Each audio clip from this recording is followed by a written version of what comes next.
all doing?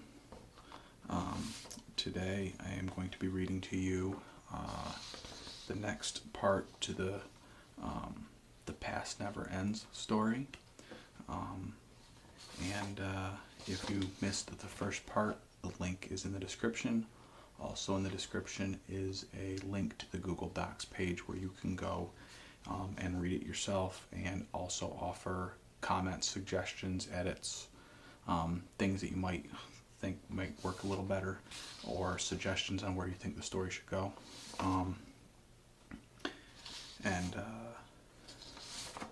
So I'm just going to go ahead and get started. Chapter 2, The Beginning. The summer we were all about 10 years old, we started the construction of a multi-level treehouse. This became our main base. The treehouse became known affectionately as Junk Tower. During the summer, we would all meet at Junk Tower after breakfast and prepare our battle plan for the day. Some days it would be as simple as going to the creek for swimming or fishing. Other days we would make elaborate plans for us to incorporate into Junk Tower. We would come up with some great ideas, then head out scrounging for parts. The most popular place was the old town dump on the other side of the forest.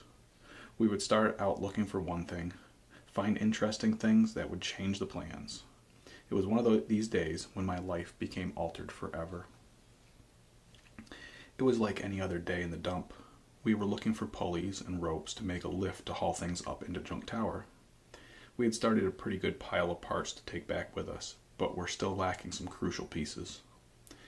Everyone was still on the hunt for enough rope and at least one good pulley. We were fanning out further and further from each other. Pretty soon we were spread all across the junkyard. I was looking around in the back of an old pickup truck. I had been in this truck on previous occasion and thought I had remembered seeing some rope. I had been searching for it for a few minutes and found a small clevis and a few pieces of old rope. I thought that maybe if I was lucky there would be more in there.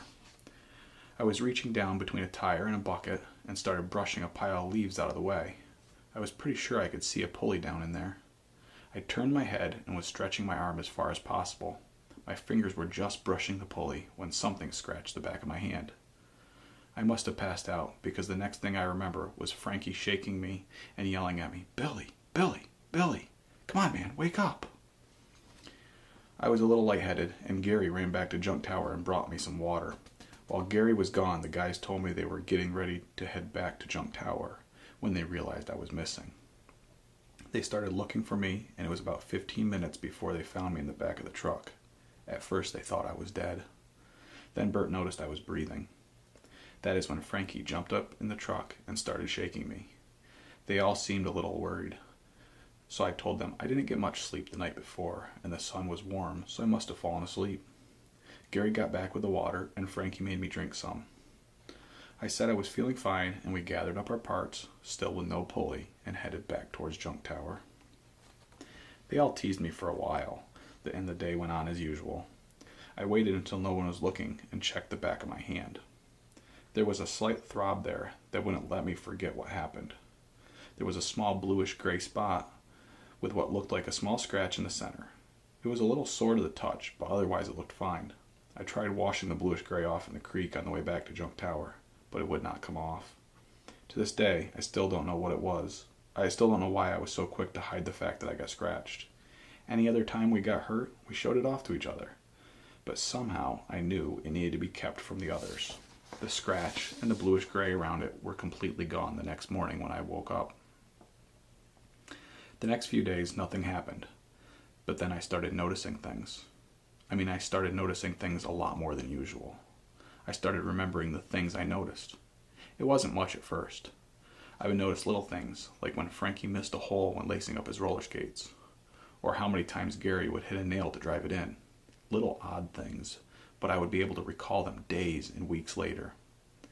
I actually still remember them today. Soon I made the connection.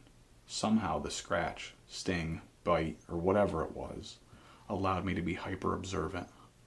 It also gave me the ability to remember everything I see, hear, smell, touch, and taste. I have total recall of every moment of my life from that day forward. I hope you enjoyed that. And thanks for watching.